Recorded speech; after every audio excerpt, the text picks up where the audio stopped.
Bonjour à tous, aujourd'hui nous allons parler de circonstances.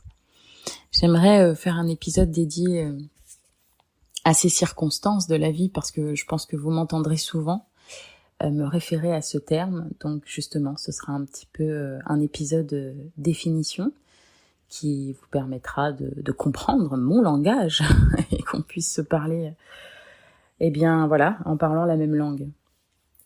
Alors la circonstance, ça peut paraître peut-être un peu évident, mais au sens où je l'entends et au sens du modèle de Brooke-Castillo, la circonstance, c'est les faits, rien que les faits. Donc effectivement, pour garder l'analogie avec le tribunal, ce seraient les pièces qu'on viendrait apporter, les pièces à conviction, les preuves de ce qui s'est passé. Donc on amènerait une séquence vidéo, on amènerait des imprimes écrans de messages, d'emails ou de textos échangés.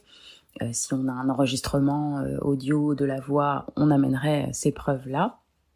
Donc c'est vraiment factuellement, et c'est mathématiquement presque, dire ce qui est. Les circonstances ne sont ni bonnes ni mauvaises. En revanche, à partir, nous, des circonstances qui arrivent, nous avons une perception, une interprétation, une pensée qui peut arriver de ce qui nous arrive. Donc il y a la circonstance, mais qui est éloignée de nous, qui est en dehors de nous, qui est en dehors de notre sphère de contrôle. Et il y a nous. Nous, notre manière de percevoir et ce qu'on en fait de cette circonstance, comment on interprète. Donc, c'est pas un souci que nous, en tant qu'êtres humains, on ait une interprétation qui sera orientée, positive ou négative. Donc je suis pas en train de dire que du fait que la circonstance ne soit ni positive ni négative, on devrait pas en penser quelque chose de positif ou de négatif. Notre rôle d'être humain, à mon avis, c'est bien d'orienter, de polariser, parce qu'en tout cas, il le fait très très bien, l'être humain. Donc oui, on a besoin on a un système de valeurs qui est en nous, on incarne des choses, nous avons développé une conscience, et la question n'est pas tellement de se dire d'une circonstance que tout le monde serait à peu près d'accord pour dire que c'est une circonstance triste.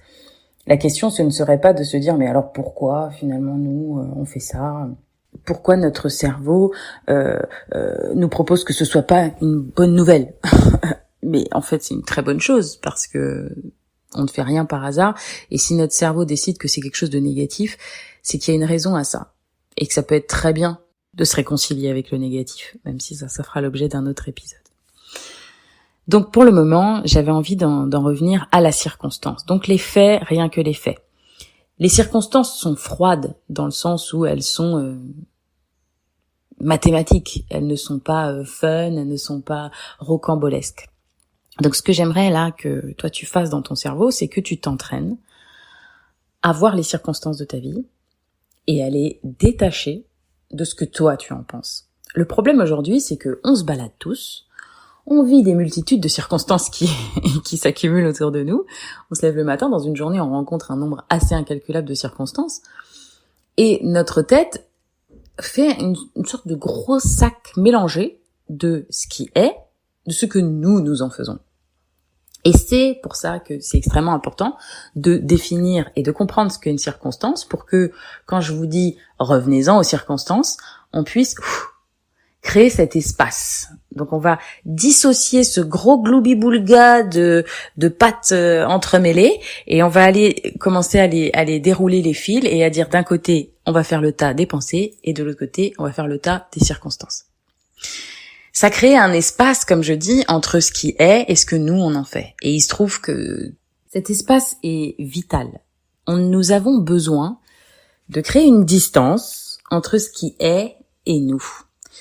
Il me semble d'ailleurs que tous les exercices de méditation, de yoga, tout ce qui va être se rapprocher de la pleine conscience, ou juste se positionner comme un observateur de nos pensées, rejoignent cet exercice-là, en vérité, qui est créer un espace entre ce qui est et ce que je pense. Commencer à démêler ça. Après, c'est créer un espace entre ce que je pense et qui je suis. Mais bon, ça viendra aussi dans un autre temps. Ne soyons pas trop gourmands tout de suite sur les premiers épisodes. Donc, les circonstances sont des faits.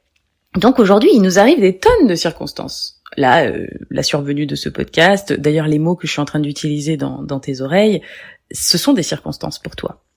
Nous, les uns les autres, nous sommes des circonstances les uns pour les autres. Les mots, les attitudes, les comportements des uns, ça rentrera toujours dans ces circonstances pour nous. Et c'est pas un mal, mais nous allons en penser quelque chose. Alors, j'ai envie que toi, tu prennes des exemples de ta vie. Est-ce que là, en fermant les yeux, t'arriverais à trouver 3 circonstances qui sont là autour de toi, qui se sont passées aujourd'hui?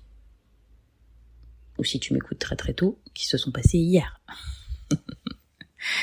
Je te laisse réfléchir à ça, parce que plus on s'exerce à mettre dans la case des circonstances, plus on va être à même de prendre conscience véritablement de ce que notre tête nous propose, de nos pensées, et donc à terme, mais prendre conscience au sens avec un grand C du terme. Et quand je vous dis ça, je sais qu'intellectuellement vous comprenez, vous vous dites non mais ok Céline, une pensée, on voit c'est quoi. Mais non, je vous jure que vous voyez pas. On voit intellectuellement, mais on ressent pas vraiment ce que c'est que d'avoir juste une pensée. C'est-à-dire qu'il y a des choses qui nous sont proposées par notre tête. Et ça me fait penser à cette phrase d'un sage qui a fait des années et des années de méditation et qui a dit, à qui on a posé la question, mais alors du coup, qu'est-ce que tu retiens toi de ces années de méditation? Quel serait le petit tips, le petit conseil que tu donnerais à quelqu'un, voilà, qu'est-ce que tu retires quoi de la méditation? Et il a dit, j'en retiens qu'il ne faut pas croire mes pensées. Je me dis, bon, 30 ans de sagesse pour arriver à ne pas croire ses pensées, effectivement. Donc c'est dire que c'est une notion qui peut nécessiter du temps. Bref, on n'y est pas tout à fait. Et là, pour le moment, au-delà du fait que donc on ait une pensée et que la question ce soit pas de se juger d'avoir des pensées, que ce soit pas mal d'avoir des pensées, que ce soit pas qu'il faut en penser quelque chose de positif ou de négatif, il faut juste être en mesure de trier nos pensées de nos circonstances. Alors, moi j'ai quelques exemples ici de circonstances qui me viennent. Un prof qui dit tu es une mauvaise graine. Ça, c'est une circonstance. Il a dit les mots « tu es une mauvaise graine ». Moi, ce que j'en ai fait, parce que je suis une jeune fille, je suis toute jeune, je suis pas tellement encore équipée en outils de confiance en soi, d'estime de soi, etc.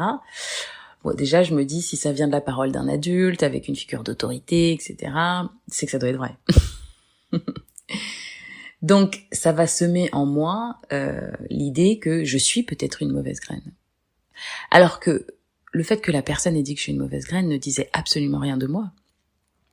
Elle disait quelque chose de cette personne, et de ce qu'elle pense des graines, et des mauvaises graines apparemment. Mais absolument pas de moi. C'est pas parce que j'ai eu une attitude qui l'a insupportée que je suis une mauvaise graine. Mais voyez comment à partir d'une circonstance, et typiquement je vous renvoie à, j'imagine, des choses que vous avez entendues dans votre enfance, qui n'étaient que des circonstances, mais vous avez absolument pas conscience, vous en avez fait quelque chose qui était vôtre, peut-être. C'est-à-dire que vous avez pris pour acquis, vous avez pris pour vrai. Mais il ne s'agit pas, en fait, que une personne même vous dise une fois, toi, de toute façon, t'es comme ça, ça ne dira jamais rien de vous, ça dira toujours quelque chose de la personne, et donc ça restera une circonstance pour vous. Donc apprendre à mettre de la distance entre ce qui est dit et vous, c'est toujours bénéfique et salvateur. Parce que ça vous permet dans ce sas et dans cet espace de questionner ce qui est dit et de choisir que ça devienne votre propre pensée et votre propre croyance de vous.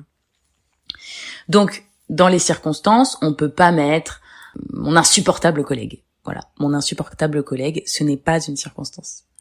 Ma collègue, c'est une circonstance. Ma collègue, quand elle dit ci ou quand elle fait ça, c'est une circonstance. Mon insupportable collègue, non, ce n'est pas une circonstance. Et après, on pourrait discuter, évidemment, des circonstances de l'extrême, si je peux dire. Celles où finalement, tout le monde a envie de penser que c'est horrible. Et c'est pas un souci, encore une fois, je remets pas ça en question. Je ne dis pas que, mettons, la mort comme circonstance, je ne dis pas qu'on devrait en penser quelque chose de bien et se sentir bien face à la mort. Mais juste comprendre que nos circonstances ne sont pas ce qu'on en fait et que d'ailleurs, la mort, tout horrible soit-elle, elle a une valeur horrible quand on apprend la mort. Mais je veux dire, circonstanciellement, quelqu'un meurt. C'est quelqu'un que vous connaissez. Ou alors, par exemple, c'est un acteur connu. Tiens, un jeune acteur connu, il est mort. Là, il est mort. Mais moi, je le sais pas encore. Donc, tant que j'en ai pas une pensée, il se passe rien pour moi. Je ne vis pas l'horreur de cette chose. Factuellement, elle s'est produite. Et d'ailleurs, factuellement, des tonnes de personnes sont en train de mourir depuis que j'ai commencé à vous parler. Mais je n'en ai rien ressenti puisque je n'en ai pas eu la connaissance. Et puis, dans ma ligne des circonstances, j'apprends le décès de cette personne. Donc, moi, je choisis d'avoir des pensées, effectivement, qui m'arrachent un peu le cœur. Il y a plusieurs couches après, évidemment, dans les souffrances, etc. Et ça aussi, ça fera l'objet d'épisodes, c'est certain. Mais donc, la question, c'est pas tellement que vous puissiez vous dire oui, donc du coup, c'est ça, nos circonstances, quelque part, c'est ni positif, c'est des faits, c'est rien que des faits, c'est mathématique, et c'est pas... je ne devrais pas. J'aimerais que vous vous réconciliez avec le « je ne devrais pas ». On doit en penser quelque chose de positif ou de négatif, mais dès lors que 100% des gens, et quelques extraterrestres qui passent par là, ne sont pas d'accord avec vos faits, rien que vos faits, alors vous n'avez pas décrit une circonstance. Et même si vous me dites 99% des gens sont d'accord, 99% des gens sont d'accord, mais si une personne n'est pas d'accord, ça veut dire que ce n'est pas une circonstance. C'est un exercice très amusant. Vous pouvez y mettre des circonstances, donc encore une fois, difficiles, et vous pouvez être complètement OK avec le fait que vos pensées vont être des pensées qui vont vous faire du mal autour de ces circonstances difficiles. Mais prenez justement au contraire des petites circonstances de tous les jours, parce que si on peut débattre, vous et moi, et ça me ferait vraiment plaisir de pouvoir le faire, sur oui, mais les circonstances sont-elles vraiment neutres, non, on peut pas dire ça, etc. Neutres, c'est juste dans le sens, elles sont ni positives ni négatives. Elles sont. Donc après, à nous de voir ce qu'on en fait. Et plutôt que de partir dans des grands débats où on pourrait s'amuser encore une fois mais si tu mets ça sur les circonstances, tu peux quand même pas dire. Moi, il y a plein de mots que je pourrais mettre sur la ligne des circonstances qui ne sont pas neutres, mais absolument pas neutres pour moi. Quand je mets racisme sur la ligne des circonstances, c'est pas neutre. Et quand je mets sexisme, c'est pas neutre. Et quand je mets patriarcat, c'est pas neutre. Bon, faudrait le définir évidemment. Donc plus on est précis et plus on définit très clairement la circonstance et on en définit les contours, et mieux c'est. Donc, on peut s'amuser à mettre plein de circonstances qui nous arrivent. La personne qui nous fait une queue de poisson, le fait qu'il y ait des travaux et que les feux durent 3 plombes le temps des travaux, notre enfant qui nous dit ça, l'accident, les choses cool, les choses moins cool, la météo, le pays dans lequel tu vis. Voilà, c'est tout ce sur quoi de toute façon tu n'as pas le contrôle, mais c'est ce qui arrive, c'est ce qui est. Ce sont les faits. Donc, quand quelqu'un te dit je démissionne, c'est une circonstance. Quand quelqu'un te dit qu'il te quitte, c'est une circonstance. Quand quelqu'un te dit qu'il est super emballé pour faire ce truc, cette activité, c'est une circonstance. Et quand je dis ça, c'est que la personne, elle te dit je suis super emballée, c'est ça ta circonstance, tu peux pas faire avec autre chose que ça. Mais si ça se trouve, la personne, elle est pas super emballée, elle est en train de te mentir. Si ça se trouve, la personne, elle te dit je te quitte, mais en fait, elle va pas te quitter. Elle a envie de te dire je te quitte pour te tester. Donc, tout ça pour dire que les événements, une naissance, c'est une circonstance. La mort, c'est une circonstance. Un accident, c'est une circonstance. Tout ce qui se produit, c'est une circonstance. Et ce qui est important pour moi que vous ayez vraiment à l'esprit. Donc là, j'ai bien insisté dans la première partie pour vous dire à quel point il faut créer cet espace entre ce qui est et ce que vous en faites, votre perception, votre interprétation, vos mots dans votre tête. Vos mots dans votre tête ne sont pas nécessairement la circonstance. Ils vont un peu plus loin. Quand quelqu'un te dit que tu démissionnes, si c'est quelqu'un à qui tu tiens, ou que c'est un collègue ou que tu as un patron, c'est pas pour que tu en fasses une bonne nouvelle. Si quelqu'un te dit je te quitte alors que tu es fou d'amour pour cette personne, ce n'est pas pour que tu en fasses une bonne nouvelle, mais c'est que tu arrives à voir que ce n'est pas dans ta sphère de contrôle. Et si du coup je passe autant de temps à expliquer la circonstance et à vous aider à la définir, c'est parce que elle est complètement extérieure à toi et elle ne sera jamais dans ta sphère de contrôle. Or, quand je dis dans ta sphère de contrôle, c'est ce sur quoi, si tu passes du temps, de l'énergie, de la ressource mentale, tu vas juste t'épuiser. Parce que le problème des circonstances qu'on veut changer, mais qui ne sont pas dans notre sphère de contrôle. Quand on veut changer ce que l'autre dit, quand on veut changer ce que l'autre fait, quand on veut changer ce qui arrive, quand on se dit ça n'aurait pas dû arriver, en fait, on est en train de négocier avec la réalité. Et négocier avec la réalité, c'est toujours une couche de douleur et de souffrance supplémentaire. Parce que négocier avec ce qui est ne rend pas le ce qui est différent. Ça nous fait juste nous sentir mal.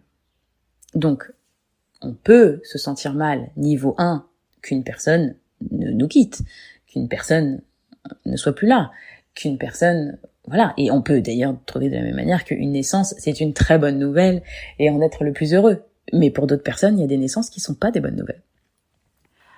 Donc, comprendre que ce n'est pas dans notre contrôle pour ne pas passer trop de temps à vouloir modifier, tels des petits gépétos, à monter faire nos propres petites bricolages et prendre un petit coup de tournevis et dire si ça on va resserrer ici, on va rallonger là. On ne peut pas le faire. On aimerait, la tentation est grande. Qu'est-ce que l'être humain passe du temps à essayer de modifier ses circonstances. Donc plus effectivement on sera dans un travail d'acceptation de ce qui est, d'où créer cet espace, c'est aussi créer cette acceptation. Et mieux, on se portera dans la vie. Et je suis là pour que tu te portes mieux, ça tombe bien. Donc, c'est très bien de distinguer les circonstances, je rappelle, c'est tout ce qui est extérieur à toi, les faits rien que les faits, les preuves telles que tu les apporterais au tribunal, quelque chose qui met 100% des gens d'accord, c'est factuel, froid et mathématique. Et c'est 100% extérieur à toi, c'est pas dans ton contrôle, donc c'est pas là où on va passer le plus de temps. Le temps qu'on passera sur les circonstances, c'est à les accepter. Voilà. Donc, je te dis ça pour essayer d'arrêter de vouloir changer les circonstances de ta vie, pour arrêter de vouloir changer les autres dans ta vie, pour arrêter de vouloir réviser ce que les autres ont dit ou ont fait. Ce qui est et ce qui a été est et a été. Accepte les circonstances pour ce qu'elles sont et tout le reste du travail, évidemment, et il y en aura, sera à placer ailleurs. Notre attention et notre temps et notre ressource vont être à placer ailleurs que dans les circonstances. Mais pour les placer ailleurs, il va falloir d'abord définir pour bien les mettre à l'extérieur de nous. Voilà. J'espère que cet épisode sur les circonstances t'auront éclairé et quand je viendrai m'y référer, tu pourras dire, bien évidemment, j'ai écouté cet épisode et il m'apparaît très clair de pouvoir distinguer les circonstances de ce que moi, je fais de mes circonstances.